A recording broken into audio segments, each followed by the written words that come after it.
Ինչ կանեիք, եթե Աստված լռեր, երբ ձեր ողջ ազգը ոչնչացվում էր։ Պատմում են մի ամբողջ գյուղի մասին, որին փակել էին իրենց իսկ եկեղեցում։ Դրսից փակեցին դռները և այրեցին այն։ Բայց ճիչերի փոխարեն ներսից լսվում էր միայն երգի ձայնը։ Մի ամբողջ ժողովուրդ, որը գնում էր մահվան շարականներ երգելով։ Սա իրական պատմություն է, որը փորձել են ջնջել պատմությունից։ Այսօր մենք կպատասխանենք այն հարցին, որը միլիոնավոր հայեր տվել են իրենց. որտեղ էր Աստված։ Բայց պատասխանը այն չէ, ինչ դուք կարծում եք։ Այն թաքնված է մի հրաշքի մեջ, որը տեղի ունեցավ ճակատամարտի դաշտում, երբ զինվորները երկնքում տեսան մի բան, որը ստիպեց նույնիսկ թշնամուն սարսափից փախչել։ Այդ տեսիլքը բացատրում է ամեն ինչ։ Պատրաստվեք, որովհետև այս պատմությունը ընդմիշտ կփոխի ձեր պատկերացումը հավատքի և տառապանքի մասին։ Բաժանորդագրվեք հենց հիմա և մեկնաբանություններում գրեք ձեր քաղաքը, տեսնենք, թե քանիսով ենք։ 20-րդ դարի սկզբին Կոստանդնուպոլսի երկինքը դեռևս կրում էր բյուզանդական մայրամուտների ոսկին, սակայն օդում կախված էր մի անբացատրելի սառը լարվածություն, որը սողոսկում էր Բոսֆորի վրայով փչող քամու հետ և նստում քաղաքի հայկական թաղամասերի սրտերում։ Այդ երեկո Սուրբ Երրորդություն եկեղեցու բարձր կամարների ներքո, որտեղ խունքի բույրը խառնվել էր հարյուրավոր վառվող մոմերի հալվող մեղրամոմի անուշահոտությանը, հնչում էր մի ձայն, որը կարծես թե ծնվել էր հենց Հայոց լեռներից, մի ձայն, որը պարունակում էր դարերի կարոտ, հաղթանակի ցնծություն և դեռ չծնված սուգ։ Դա Կոմիտաս վարդապետի ձայնն էր, որը ղեկավարում էր իր գուսան երգչախումբը, և նրա մաքուր տենորը, կարծես անմարմին հրեշտակ, սավառնում էր դեպի տաճարի քարե գմբեթը, փորձելով հասնել Աստծուն և նրան պատմել իր ժողովրդի հոգու ամենանվիրական գաղտնիքները։ Սողոմոն Սողոմոնյանը, որն այժմ աշխարհին հայտնի էր որպես Կոմիտաս, ոչ միայն երաժիշտ էր, այլև հայ ժողովրդի հոգու քուրմը, ով գյուղ առ գյուղ ման էր եկել, հավաքելով հազարամյակների խորքից եկող ժողովրդական երգերի բեքորները, դրանք մաքրելով օտարի փոշուց և վերադարձնելով իրենց սկզբնական աստվածային տեսքին։ Նրա երաժշտությունը աղոթք էր, նրա երաժշտությունը պատմություն էր։ Մարգարեություն և խոստովանություն միաժամանակ, և այդ պահին, երբ նրա ձայնը լցնում էր հավատացյալներով լեփլեցուն տաճարը, ոչ ոք չէր կարող կանխատեսել, որ շատ շուտով այդ նույն ձայնը, որը կարող էր բուժել հոգիներ և արցունքներ պարգևել նույնիսկ քարերին, դատապարտված էր լռելու ընդմիշտ, թողնելով միայն ահասար սուր արձագանք մի ողջ ազգի հոգում։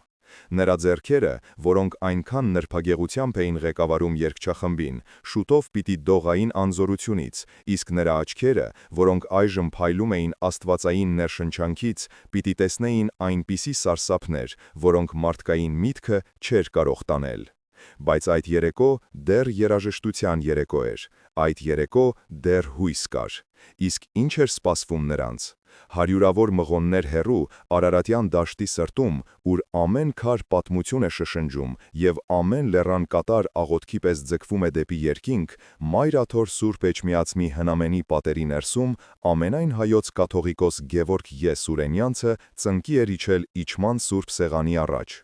Նրա ալեհեր մորուքը հասնում էր մինչև կուրծքը, իսկ տարիների իմաստությամբ և անքուն գիշերների հոգնությամբ լի աչքերում իր հոտի համար անհանգիստ հովի տագնապն էր։ Նրա աղոթքները լուռ էին, բայց ծանր, ինչպես Արարատի քարերը, քանի որ օսմանյան կայսրությունից եկող լուրերը գնալով ավելի ու ավելի մտահոգիչ էին դառնում, խոսելով հայերի դեմ աճող թշնամանքի, ձերբակալությունների և անբացատրելի անհետացումների մասին, որոնք սև ամպերի պես կուտակվում էին Արևմտյան Հայաստանի երկնակամարում։ Նա, որպես ողջ հայության հոգևոր հայր, իր հոգու ամեն մի բջիջով զգում էր մոտեցող փոթորիկը, որը սպառնում էր արմատախիլ անել աշխարհի առաջին քրիստոնյա ազգին իր բնորանից, և նրա սիրտը կծկվում էր այն հարցից, որը շուտով պիտի հնչեր միլիոնավոր շուրթերից. «Տեր, մինչև ե՞րբ»։ Նա դեռ չգիտեր, որ իրեն վիճակված է լինել ոչ թե հաղթանակած եկեղեցու, այլ խաչված ազգի առաջնորդ, մի հովիվ, ում գառներին գայլերն էին հոշոտելու իր աչքի առաջ։ Նա դեռ չէր պատկերացնում սպասվողի չափերը։ Այդ պահին նա ոչ թե կաթողիկոս էր, այլ ծերունի հայր, ով վախենում էր իր զավակների համար, և նրա աղոթքը ոչ թե պաշտոնական էր, այլ խորը, անձնական։ Հուսահատ մի խնդրանք, ուղղված երկնքին. Աստված իմ, պահպանիր ժողովուրդս, մի թող նրանց մենակ այս մութ ժամին, ցույց տուր քո ողորմությունը և մի թաքցրու քո երեսը մեզանից, շշնջում էր նա, ճակատը հպելով խորանի սառը քարին, կարծես փորձելով այդ քարի միջով լսել Աստծո պատասխանը, բայց պատասխան չկար, միայն լռություն։ Եվ կար երրորդ, անտեսանելի, բայց ամենազորեղ հերոսը, հայ ժողովուրդը, որի հավատքը դրվելու էր այնպիսի փորձության, որը մարդկային պատմությունը հազվադեպ էր տեսել։ Այդ միլիոնավոր մարդիկ, գյուղացիներ Վանի դաշտերում, արհեստավորներ Կարինի շուկաներում, ուսուցիչներ Խարբերդի վարժարաններում և հոգևորականներ հազարամյա վանքերում ապրում էին իրենց կենքով, սիրում, երազում, մկրտում իրենց երեխաներին Գրիգոր Լուսավորչի ավազանում և անկեղծորեն հավատում էին, որ իրենց եկեղեցիների քարե պատերը, որոնք դիմացել էին հարյուրավոր երկրաշարժերի և պատերազմների, կպաշտպանեն իրենց ամեն չարիքից։ Նրանք դեռ չէին գիտակցում, որ իրենք կանգնած են պատմության եզրագծին, որ իրենցից շատերը շուտով պիտի կանգնեին մի ընտրության առաջ, որն ավելի սարսափելի էր, քան մահը, ուրանալ Քրիստոսին և ապրել, թե մնալ հավատարիմ և ընդունել մարտիրոսի պսակը։ Նրանք դառնալու էին սուրբ նահատակներ, որոնց արյունը պիտի ներկեր հայոց հողը կարմիր գույնով, և որոնց անունները դարեր անց պիտի դասվեին սրբերի շարքին, բայց այդ պահին նրանք ընդամենը սովորական մարդիկ էին, ովքեր աղոթում էին խաղաղության համար։ Բայց խաղաղություն չէր լինելու։ Օդում արդեն կաղված էր մահվան հոտը, և պատմության անիվը պատրաստվում էր անխնա ճզմել մի ողջ քրիստոնյա քաղաքակրթություն։ Ոչ ոք չէր կարող պատկերացնել, որ այն ինչ սկսվելու էր, լինելու էր ոչ թե պատերազմ, այլ դժոխք երկրի վրա, մի ոճրագործություն, որը հետագայում կոչվելու էր ցեղասպանություն։ Եվ այդ դժոխքի կենտրոնում հայ ժողովուրդը պիտի միայնակ մնար իր Աստծո հետ, հարցնելով, թե ինչու է նա լռում։ Իսկապես, ինչու էր լռում Աստված։ Հայ առաքելական եկեղեցին ոչ միայն կրոնական կառույց էր, այլև հայ ժողովրդի ողնաշարը, նրա պետականության բացակայության պայմաններում նրա միակ պետությունը, նրա մշակույթի պահոցն ու ինքնության երաշխավորը, որը դարեր շարունակ, երբ հայոց թագավորությունները մեկը մյուսի հետևից անկում էին ապրում օտար զավթիչների հարվածների տակ, պահել էր ազգը միասնական և անկոտրում։ Էջմիածնի գմբեթները մնում էին կանգուն, որպես հավատքի և ազգային գոյության խորհրդանիշ, և ամեն հայ մարդու համար եկեղեցին սկսվում էր ոչ թե քարե շինությունից, այլ ընտանեկան օջախից, որտեղ տատիկը թոռանը սովորեցնում էր հայր մերը և որտեղ ամեն տանը պահվում էր հին մաշված Աստվածաշունչը և Սուրբ Գրիգոր Նարեկացու մակյան ողբերգությանը։ Մկրտությունը ոչ միայն հոգևոր ծնունդ էր, այլև ազգի մեջ ընդունվելու սրբազան արարողություն, իսկ ամեն կիրակի Սուրբ Պատարագին մասնակցելը նույնքան բնական էր, որքան հաց ուտելը։ Եկեղեցին էր պահպանում լեզուն, եկեղեցին էր, որ պահպանում էր գիրը, Մեսրոպ Մաշտոցի ստեղծած տառերը, որոնք ավելի շատ աղոթքի նշաններ էին, քան հնչյունների։ Վանքերում, ինչպիսիք էին Գեղարդը, որտեղ պահվում էր Քրիստոսի կողը խոցած Գեղարդը, կամ Խոր Վիրապը, որտեղ Լուսավորիչը 13 տարի բանտարկված էր եղել, վանականները ոչ միայն աղոթում էին, այլև արտագրում էին անգին ձեռագրեր, զարգացնում աստվածաբանություն և պահում ազգի հիշողությունը։ Այս հոգևոր ժառանգության կրողներն էին նաև այն հոգևորականները, ովքեր ծառայում էին Օսմանյան կայսրությունում, ինչպես օրինակ Տեր Գրիգոր քահանան, մի երիտասարդ, բայց արդեն իմաստուն հովիվ Տիգրանակերտի թեմում, ով իր կնոջ Երեցկին Հռիփսիմեի հետ միասին իրենց տունը վերածել էր որդերի և կարիքավորների ապաստարանի։ Նրանց կողքին էր նաև երիտասարդ սարկավակ Ներսեսը, ում սուր միտքը և հռետորական ձիրքը հիացնում էին բոլորին, և ով երազում էր մի օր ուսանել Էջմիածնի ճեմարանում։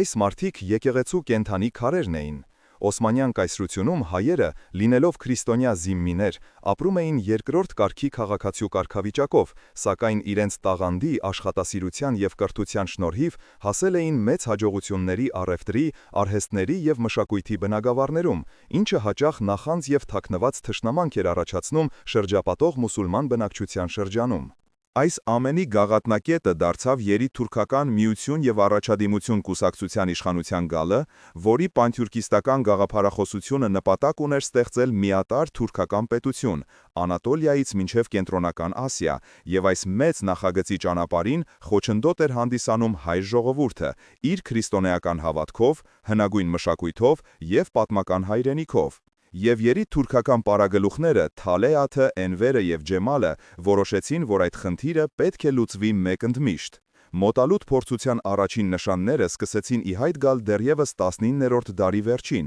Համիդյան ջարդերի տեսքով, սակայն դա միայն նախերգանքն էր։ Իսկական փոթորիկը սկսվեց առաջին համաշխարհային պատերազմի մեկնարկով, որը կատարյալ քող հանդիսացավ երիտթուրքերի հրեշավոր ծրագիրն իրականացնելու համար։ Սկսվեցին հայ զինվորների զինաթափումն ու սպանությունը թուրքական բանակում, այնուհետև հայ մտավորականության ձերբակալությունն ու ոչնչացումը։ Կոմիդաս վարդապետը, լինելով հայ մշակույթի ամենավառ խորհրդանիշներից մեկը, նույնպես ձերբակալվեց 1915 թվականի ապրիլի 24-ի գիշերը և աքսորվեց հայ մտավորականության ընտրանու հետ միասին։ Այդ գիշեր ոչ միայն մարդկանց էին տանում սպանդի, այլև մի ողջ ազգի ուղեղն ու խիղճն էին գլխատում։ Բայց դա միայն սկիզբն էր։ Շուտով հրաման իջավ բոլոր հայերին տեղահանել իրենց հայրենի տներից։ Տղամարդկանց անմիջապես առանձնացնում և սպանում էին, իսկ կանանց, երեխաներին ու ծերերին քշում էին մահվան երթերի, դեպի սիրիական անապատներ։ Այս երթերը դժոխքի շարասյուններ էին, որտեղ մարդիկ մահանում էին սովից, ծարավից, հիվանդություններից և թուրք ժանդարմների ու քրդական բաշիբոզուկների անասելի դաժանությունից։ Եկեղեցիները պղծվում էին, վերածվում ախոռների կամ պարզապես հրդեհվում էին, իրենց մեջ ապաստանած հավատացյալների հետ միասին։ Խաչքարերը փշրվում էին, ձեռագրերը այրվում։ Սա ֆիզիկական բնաջնջումից ավելին էր, սա մշակութային և հոգևոր ցեղասպանություն էր, որի նպատակն էր ջնջել հայ ժողովրդի գոյության ամեն հետք երկրի երեսից։ Այս սարսափի մեջ յուրաքանչյուր հայ կանգնեց իր հավատքի գերագույն փորձության առաջ։ Ինչպես կարող էր ամենակարող և բարի Աստված թույլ տալ այսպիսի չարիք։ Որտեղ էր նա, երբ իրենց մանուկներին սրախոխող էին անում իրենց աչքի առաջ։ Որտեղ էր նա, երբ իրենց աղջիկներին հարեմներ էին տանում, իսկ քահանաներին կենդանի այրում։ Այս հարցերը դանակի պես խրվում էին մարդկանց հոգիների մեջ, սպառնալով սպանել ոչ միայն մարմինը, այլև հավատքը։ Եվ այս մթության մեջ Հույսի վերջին կայծը կարծես թե մարում էր։ Բացարձակ չարիքի առջև հայ ժողովրդի հոգևոր պայքարը դրսևորվում էր երկու հիմնական ձևով՝ անհատական և հավատական, որոնք միահյուսվելով ստեղծում էին տառապանքի և հավատքի մի սարսափելի, բայց և վեհ սիմֆոնիա։ Անհատական մակարդակում յուրաքանչյուր քրիստոնյա կանգնած էր ընտրության առաջ, որը հաճախ ներկայացվում էր պարզ ու դաժան բանաձևով. «Ուրացիր Քրիստոսին, ընդունիր իսլամը և կապրես»։ Այս գայթակղությունը սարսափելի էր, քանի որ այն առաջարկում էր կյանքի պահպանում ամենաթանկ բանի՝ հավատքի դիմաց, և հազարավորները կանգնեցին այս ընտրության առաջ։ Կային մարդիկ, ովքեր, չդիմանալով իրենց երեխաների տառապանքներին, ձևականորեն ընդունում էին իսլամը, հույս ունենալով, որ Աստված կների իրենց սրտի թուլությունը և մի օր հնարավորություն կտա վերադառնալու իրենց հավատքին։ Սակայն նրանց ողբերգությունը խորն էր, քանի որ նրանք ապրում էին մշտական մեղքի զգացումով և հոգևոր աքսորի մեջ։ Սակայն անհամեմատ ավելի շատ էին նրանք, ովքեր ընտրեցին մարտիրոսությունը։ Նրանք դարձան նոր սերնդի սրբեր։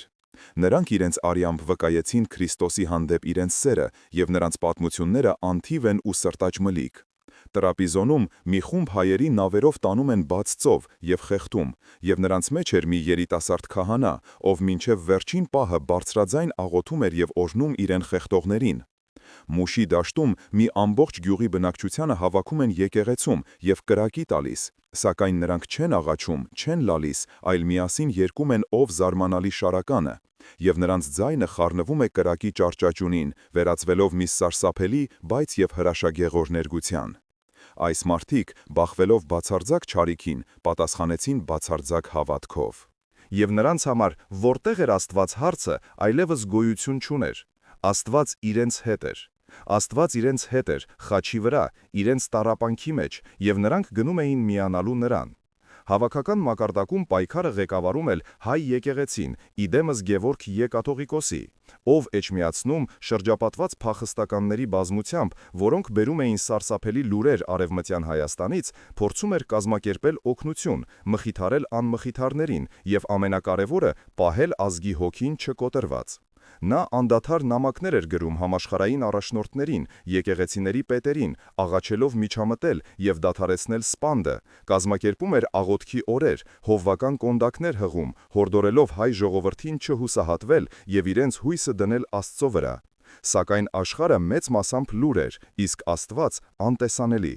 Կաթողիկոսի սենյակում գիշերները, երբ բոլորը քնած էին, ալեհեր հովվապետը մենակ էր մնում իր ցավի և իր հարցերի հետ, քանի որ նա, որպես եկեղեցու գլուխ, չէր կարող իրեն թույլ տալ կասկածել, բայց որպես մարդ նրա սիրտը արյուն էր կաթում։ Տեր, եթե սա քո կամքն է, տուր մեզ ուժ դիմանալու, իսկ եթե ոչ, ապա ինչու ես թույլ տալիս, որ քո ստեղծած պատկերը այսպես խոշտանդվի, շշնջում էր նա խավարի մեջ։ Եկեղեցական հիերարխիայի միջամտությունը ողբերգական էր եւ հերոսական, քանի որ հարյուրավոր եպիսկոպոսներ, վարդապետներ եւ քահանաներ մնացին իրենց հոտի հետ մինչև վերջ։ Նրանց առաջարկում էին փրկություն, եթե նրանք լքեին իրենց ժողովրդին, բայց նրանք հրաժարվեցին։ Նրանք մկրտում էին մահվան գնացող երեխաներին, հաղորդություն տալիս մահամերձներին, թաղում մեռելներին եւ իրենց օրինակով ոգեշնչում էին մյուսներին։ Նրանք իրականացնում էին քահանայի իրական կոչումը։ Նրանք դառնում էին Քրիստոսի կերպարանքը իր ժողովրդի համար, պատրաստ զոհվելու իր ոչխարների համար, եւ նրանցից շատերը սպանվեցին իրենց իսկ եկեղեցիների խորանների առաջ, դառնալով եւ քահանա, եւ զոհ, ինչպես Քրիստոսը Գողգոթայում։ Եվ այս ամենի մեջ կար Կոմիտասի ողբերգությունը։ Նրան միջազգային հանդրության ճնշման շնորհիվ ազատեցին Աքսորից եւ վերադարձրին Կոստանդնուպոլիս, բայց դա այլևս նույն Կոմիտասը չէր։ Այն, ինչ նա տեսել էր Աքսորի ճանապարհին, իր ընկերների սպանությունը, հայ ժողովրդի անասելի տառապանքները կոտրել էին նրան նուրբ հոգին։ Նրա երաժշտությունը լղեց։ Նա, ով հավաքել էր հայ երգի մարգարիտները, այլևս չէր կարողանում երգել, եւ նրա միտքը մթաքնեց։ Եվ նա իր կյանքի մնացած 20 տարիներն անցկացրեց Փարիզի հոգեբուժարանում, մշտական մղձավանջների մեջ։ Կոմիտասի լռությունը դարձավ ցեղասպանության ամենասարսափելի խորհրդանիշը, մի ողջ ազգի հոգու սպանությունը։ Այն, ինչ տեղի էր ունենում, անհավանական էր։ Աշխարհը կարծես շուր էր եկել, եւ դժոխքը բացել էր իր դռները։ Հուսահատությունը սկսում էր գրավել նույնիսկ ամենաուժեղ հոգիները։ Թվում էր, թե ամեն ինչ կորած է։ Երբ թվում էր, թե իրավիճակն ավելի վատ լինել չի կարող, չարիքը սկսեց ընդունել նոր, ավելի նենգ ու խորամանկ ձևեր, որոնք սպառնում էին ոչ միայն հայերի ֆիզիկական գոյությանը, այլև նրանց հիշողությանն ու հոգևոր ժառանգությանը, քանի որ Օսմանյան կառավարությունը, հասկանալով, որ իրենց հանցագործությունը կարող է դատապարտվել աշխարհի կողմից, սկսեց լայնածավալ քարոզչական պատերազմ, փորձելով արդարացնել իրենց գործողությունները։ Նրանք հայերին ներկայացնում էին որպես դավաճաններ, ովքեր պատերազմի ժամանակ համագործակցել են Ռուսաստանի հետ, որպես ապստամբներ, որոնք սպառնում էին պետության անվտանգությանը, եւ այս սուտը տարածվում էր ամբողջ աշխարհում, եւ շատերը, չիմանալով ճշմարությունը, հավատում էին դրան։ Այսպիսով զոհը վերածվում էր հանցագործի, իսկ մարդասպանը կարգուկանոն հաստատողի։ Սա սարսափելի հարված էր վերապրողների համար, քանի որ նրանք ոչ միայն կորցրել էին իրենց հարազատներին, տունն ու հայրենիքը, այլև այժմ ստիպված էին լսել, թե ինչպես են պղծում իրենց նահատակների հիշատակը։ Ինչ կասեն հավատացյալները, հարցը վերածվեց ինչ կասի աշխարհը հարցի, եւ ինչպես կարող էին նրանք ապացուցել իրենց ճշմարտությունը, երբ իրենց ձայնը խեղդվում էր հզոր պետական մեքենայի կողմից ստեղծված ստի հեղեղի մեջ։ Եկեղեցու պատիվը եւ մի ողջ քրիստոնյա համայնքի հեղինակությունը դրված էր կշերքին, եւ եթե աշխարհը հավատար թուրքական քարոզչությանը, ապա 1.5 միլիոն նահատակների զոհաբերությունը կդիտվեր ոչ թե որպես հավատքի վկայություն, այլ որպես քաղաքական ձախողման արդյունք, ինչը կլիներ հոգևոր պարտություն ավելի սոսկալի, քան ֆիզիկական բնաջնջումը։ Այս իրավիճակում Գևորգ Ե կաթողիկոսի վրա ճնշումն աննախադեպ մեծացավ, եւ նա պետք է լիներ ոչ միայն հովիվ, այլև դիվանագետ եւ իրավապաշտպան, պայքարելով ոչ միայն իր հոտի ֆիզիկական փրկության, այլև նրա բարոյական արդարացման համար։ Եկեղեցական ավանդույթներն ու կանոնները, որոնք դարեր շարունակ կարգավորում էին հոգևոր կյանքը, կարծես թե անզոր էին այս նոր իրականության առջև։ Ինչ ասել այն կնոջը, ում բռնի կերպով մահմեդականացրել են եւ ամուսնացրել իր ամուսնուն սպանողի հետ։ Ինչպես վերաբերվել այն երեխաներին, որոնք մեծացել են քրդական կամ թուրքական ընտանիքներում եւ մոռացել իրենց լեզուն ու կրոնը։ Սրանք հարցեր էին, որոնց պատասխանները գրված չէին եկեղեցական կանոնագրքերում, եւ ամեն սխալ որոշում կարող էր ճակատագրական լինել։ Իրավիճակը բարդացավ նաև ներսից, վերապրողների մեջ սկսվեցին տարաձայնություններ, ոմանք կորցնելով ամեն ինչ, լցվեցին վրեժխնդրության ծարավով եւ սկսեցին քննադատել եկեղեցու պասիվ դիրքորոշումը, պահանջելով զինված պայքար։ Մինչև երբ պետք է ողբանք ու աղոթենք։ Քրիստոսը նաև մտրակ վերցրեց եւ վաճառականներին դուրս հանեց տաճարից, ասում էին նրանք։ Մյուսները ընդհակառակը ընկան խորը հուսահատության մեջ, կորցնելով հավատքը եւ Աստծո եւ մարդկանց նկատմամբ։ Եթե մեր հավատքը չկարողացավ մեզ փրկել, ապա ինչ արժեք ունի այն, հարցնում էին նրանք, իրենց խոսքերով սպառնալով քանդել այն հոգևոր հիմքերը, որոնց վրա դարեր շարունակ կանգուն էր ազգը։ Եկեղեցին, որը միշտ եղել էր ազգային միասնության խորհրդանիշ, այժմ վտանգված էր ներքին պառակտումից, եւ հետո տեղի ունեցավ անհավանականը։ Այն պահին, երբ հայ ժողովուրդը կանգնած էր լիակատար անդունդի եզրին, երբ թվում էր, թե ոչ ֆիզիկական, ոչ հոգևոր փրկության հույս այլևս չկա, պատմության բեմ բարձրացավ մի ուժ, որը ոչ ոք չէր սպասում։ Դա ոչ թե մեծ տերությունների բանակն էր, ոչ էլ հզոր դաշնակիցների միջամտությունը։ Դա մի բուռ մարդկանց աննկուն կամքն էր, որոնք որոշեցին, որ մահանալուց առաջ պետք է կռվել։ Սարդարապատի, Բաշ-Ապարանի և Ղարաքիլիսայի հերոսամարտերը սկսվեցին, որտեղ զինվորների կողքին կանգնած էին գյուղացիներ, ծերունիներ և նույնիսկ կանայք ու երեխաներ, զինված հին հրացաններով, բահերով ու քսաններով։ Եվ նրանց առաջնորդում էին ոչ միայն զորավարները, այլև հոգևորականները, ովքեր խաչը ձեռքներին քաջալերում էին մարտիկներին։ Այդ մարտերը ռազմական տրամաբանությանը հակասում էին։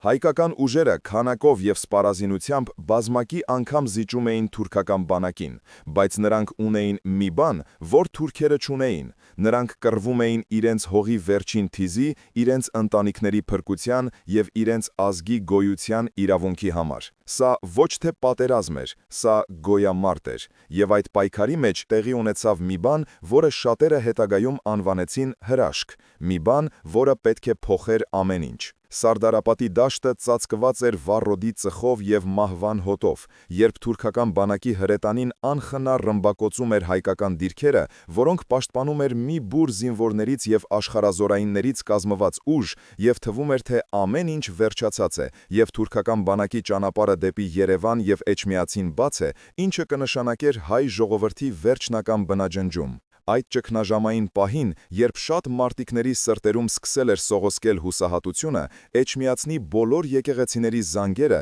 միաժամանակ սկսեցին հնչել։ Դա սովորական զանգերի ղողանջ չէր, դա ահազանգ էր, աղոթք և մարտակոչ միաժամանակ։ Գևորգ Ե. Կաթողիկոսը, հակառակ բոլոր խորհուրդներին, լքել մայր աթոռը և փրկվել, հրաժարվել էր հեռանալ, ասելով. «Եթե հայ ժողովուրդը պետք է մեռնի, ես կմեռնեմ նրա հետ իմ եկեղեցու շեմին»։ Նա հրամայել էր բոլոր զանգերը անդադար հնչեցնել, ոգևորելու համար կռվողներին և ցույց տալու, որ եկեղեցին նրանց հետ է, որ Աստված նրանց հետ է։ Եվ այդ զանգերի ձայնի մեջ տեղի ունեցավ մի բան, որը վերապրողները հետագայում պատմում էին որպես աստվածային հայտնություն, որպես իսկական հրաշք։ Շատ զինվորներ երդվում էին, որ մարտի ամենաթեժ պահին իրենք տեսել են երկնքում լուսավոր կերպարներ, որոնք նման էին իրենց նահատակատված հարազատներին։ Եվ այդ տեսիլքը նրանց լցրել է գերմարտկային ուժով ու խիզախությամբ։ Մի ծեր աշխարհազորային, որը հետագայում դարձավ վանական, պատմում էր. «Ես տեսա իմ սպանված որդուն։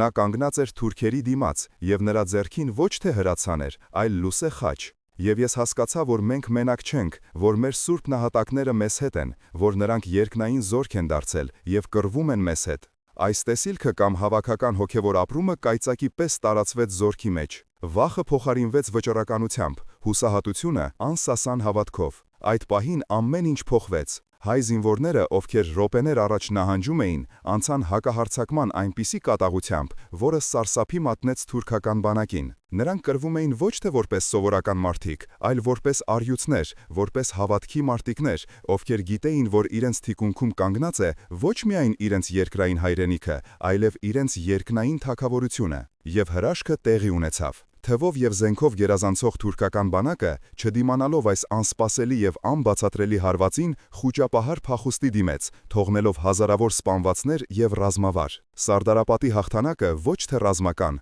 այլ հոգևոր հաղթանակ էր։ Դա պատասխանն էր «Որտեղ էր Աստված» հարցին։ Աստված այնտեղ էր իր ժողովրդի հետ, նրանց սրտերում, նրանց զենքերի մեջ, նրանց հաղթական ճիչերի մեջ։ Նա ցույց տվեց, որ նույնիսկ երբ թվում է, թե նա լռում է, նա գործում է անտեսանելի և անըմբռնելի ուղիներով։ Այս հաղթանակը փրկեց Արևելյան Հայաստանը լիակատար բնաջնջումից և հիմք դրեց Հայաստանի առաջին հանրապետության ստեղծմանը։ Դա հրաշք էր, դա իսկական հայկական հրաշք էր, որը ծնվեց աննկարագրելի տառապանքից և անսահման հավատքից։ Այն ցույց տվեց, որ մի ազգ, որը կրում է խաչը իր սրտում, կարող է հարություն առնել նույնիսկ մահվանից։ Եվ սա դարձավ հայ ժողովրդի գոյատևման և վերածննդի խորհրդանիշը։ Բոլոր դժվարությունների դեմ, չնայած ցեղասպանությանը, պատերազմներին և հայրենիքի կորստին, նրանք կարողացան պահպանել իրենց հավատքը, իրենց լեզուն և իրենց մշակույթը։ Նրանք սփռվացին աշխարհով մեկ, բայց իրենց հետ տարան իրենց եկեղեցին, իրենց դպրոցը և իրենց հիշողությունը։ Եվ 100 տարի անց, 2015 թվականի ապրիլի 23-ին, Արարատի լանջին, Մայր Աթոր Սուրբ Էջմիածնում, տեղի ունեցավ մեկ այլ հրաշք։ Հայ առաքելական եկեղեցին սրբադասեց ցեղասպանության 1.5 միլիոն նահատակներին, նրանց դասելով սրբերի շարքը։ Այս արարողությունը, որին մասնակցում էին 100 հազարավոր հայեր ամբողջ աշխարհից, դարձավ հոգևոր բուժման և հաստատման մի հզոր ակտ։ Այն ասում էր, որ նրանց զոհաբերությունը ապարդյուն չէր։ Այն ասում էր, որ նրանց արյունը դարձավ սերմ, որից ծնվեց նոր կյանք։ Այդ օրը, երբ 100 անգամ հնչեցին եկեղեցու զանգերը, յուրաքանչյուր հարվածը խորհրդանշելով ցեղասպանությունից հետո անցած 1 տարին, թվում էր, թե երկինքն ու երկիրը միացել են, և սուրբ նահատակների հոգիները իջել են իրենց ժողովրդի վրա, օրհնելու և մխիթարելու նրանց։ Դա հաղթանակ էր մահվան և մոռացության դեմ, դա հաստատումն էր, որ հավատքը կարող է բուժել նույնիսկ ամենախոր վերքերը։ Սարդարապատի հրաշքը և նահատակների սրբադասումը դարձան հայ ժողովրդի հոգևոր վերածննդի հզորագույն խթան, սակայն համայնքի ներսում դրանց ընկալումը միանշանակ չէր, և այն առաջ բերեց բարդ ու երբևէ ցավոտ քննարկումներ, որոնք բացահայտեցին հավատքի և պատմական հիշողության տարբեր շերտերը։ Երբ հաղթանակի լուրը հասավ ցրված ու հյուծված վերապրողներին, նրանց առաջին արձագանքը ցնծությունն ու երախտագիտությունն էր առ Աստված, քանի որ նրանք տեսան Սարդարապատի ճակատամարտում աստվածային միջամտության անհերքելի ապացույց, մի հրաշք, որը հաստատում էր, որ Աստված չի լքել իր ժողովրդին։ Այս հաղթանակը նրանց համար դարձավ հույսի խարիսկ, մի նշան, որ ազգի հարությունը հնարավոր է նույնիսկ ցեղասպանության գիշերից հետո։ Սակայն երբ առաջին զգացմունքային պոռթկումն անցավ, սկսվեցին ի հայտ գալ ավելի խորը և բարդ հարցեր, որոնք բաժանեցին համայնքը տարբեր ճամբարների։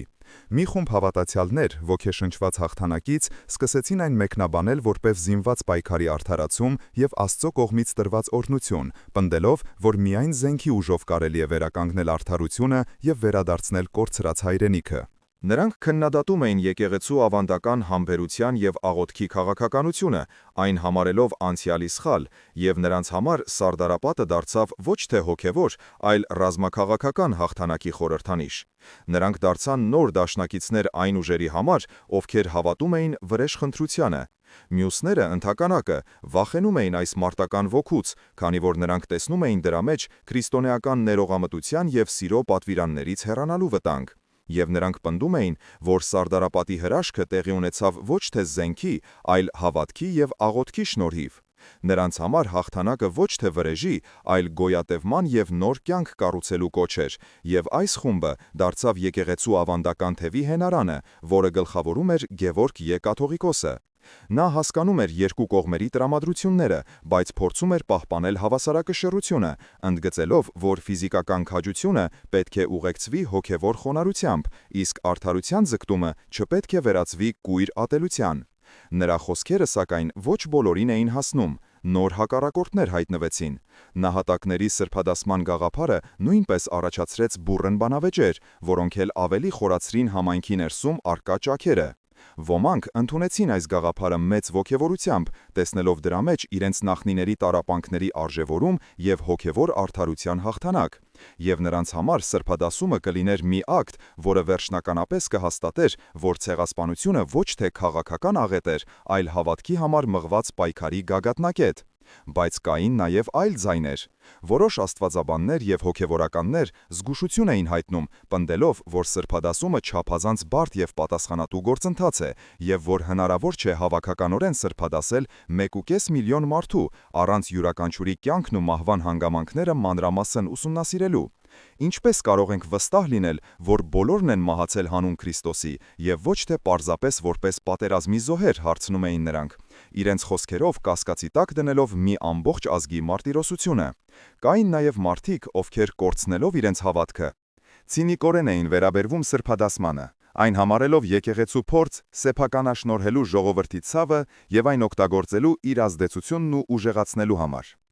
Այս բոլոր տարաձայնությունները ցույց տվեցին, թե որքան խորն էր տրավման և որքան դժվար էր գտնել ընդհանուր լեզու նույնիսկ ամենասրբազան հարցերի շուրջ։ Հրաշքը, որը պետք է միավորեր, սկսեց բաժանել։ Այս բարդ իրավիճակում Գևորգ Ե կաթողիկոսը եւ մյուս հոգևոր առաջնորդները հասկացան, որ պետք է գործել շատ զգույշ եւ իմաստուն։ Նրանք սկսեցին երկարատև աշխատանք, ուսումնասիրելով վկայություններ, հավաքելով պատմություններ եւ զարգացնելով նահատակության աստվածաբանությունը, որը կկարողանար պատասխանել բոլոր բարդ հարցերին։ Նրանք ձևավորեցին նոր գործողությունների ծրագիր, որի նպատակն էր ոչ թե պարզապես սրբադասել զոհերին, այլ վերաիմաստավորել ցեղասպանությունը, այն դիտարկելով ոչ միայն որպես ազգային ողբերգություն, այլև որպես հոգևոր հաղթանակ, որպես Գողգոթայի եւ հարության կրկնություն հայ ժողովրդի պատմության մեջ։ Դա երկար ճանապարհի սկիզբն էր, ճանապարհ, որը տևեց 100 տարի։ Հայտնությունից ոգեշնչված եւ իր ժողովրդի տառապանքով սրտացավ, Գևորգ Ե կաթողիկոսը, իր շուրջը համախմբելով եկեղեցու ամենանվիրյալ եւ իմաստուն ուժերին, սկսեց վճռական գործողություններ, որոնք ուղղված էին ոչ միայն վերապրողներին ֆիզիկական օգնություն ցուցաբերելուն, այլև ազգի հոգևոր վերքերը բուժելուն եւ նրա կոտրված ոգին վերականգնելուն։ Նրա առաջին եւ ամենակարևոր քայլերից մեկը եղավ հայ եկեղեցուն պատկանող բոլոր ռեսուրսների մոբիլիզացումը, որբերին եւ փախստականներին օգնելու համար։ Քանի որ եկեղեցիները եւ վանքերը, որոնք դարեր շարունակ եղել էին աղոթքի եւ կրթության կենտրոններ, վերածվեցին որբանոցների, հիվանդանոցների եւ ապաստարանների, որտեղ հազարավոր անօթևան մանուկներ գտան սեր, խնամք եւ կրթություն։ Սա ուղղակի բախում էր այն ուժերի հետ, ովքեր փորձում էին հայ երեխաներին ձուլել եւ մոռացության տալ իրենց ինքնությունը։ Եվ եկեղեցին, իդեմս իր հոգևորականների եւ բարեպաշտ կանանց, դարձավ այդ երեխաների հոգիների պահապան հրեշտակը։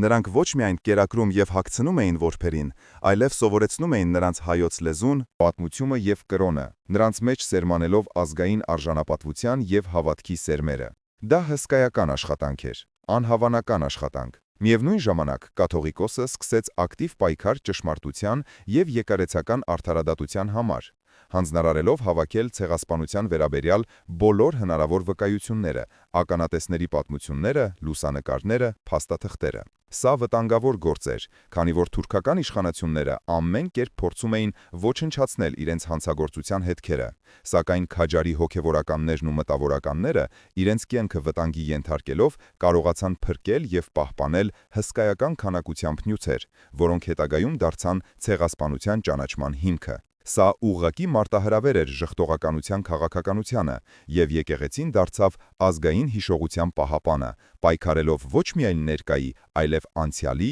եւ ապագայի համար։ Նա պայքարում էր, որ ճշմարտությունը չմահանա, բայց ամենախորը եւ ամենաբարդ պայքարը մղվում էր մարդկանց հոգիներում։ Գևորգ Ե կաթողիկոսը հասկանում էր, որ ֆիզիկական փրկությունը եւ պատմական արդարությունը բավարար չեն, եթե ժողովուրդը կորցրել է իր հավատքը եւ իր հույսը։ Նա սկսեց աստվածաբանական մեծ աշխատանք, վերաիմաստավորելու տառապանքի խնդիրը քրիստոնեական տեսանկյունից, եւ նրա հովվական ուղերձներն ու քարոզները, որոնք տարածվում էին ամբողջ Սփյուռքում, ուղղված էին մարդկանց մխիթարելուն եւ նրանց հավատքը ամրապնդելուն։ Նա խոսում էր այն մասին, որ հայ ժողովրդի տառապանքը անիմաստ չէ, որ այն մասնակցություն է Քրիստոսի խաչի տառապանքներին, եւ որ ինչպես խաչին հաջորդեց հարությունը, այնպես էլ հայ ժողովրդի Գողգոթային պետք է հաջորդի իր հոգևոր հարությունը։ Նա խոսում էր նահատակների զոհաբերության սրբացնող ուժի մասին, որ նրանց արյունը դարձել է սերմ ապագա սերունդների համար, եւ որ նրանք այժմ երկնային թագավորությունում բարեխոսում են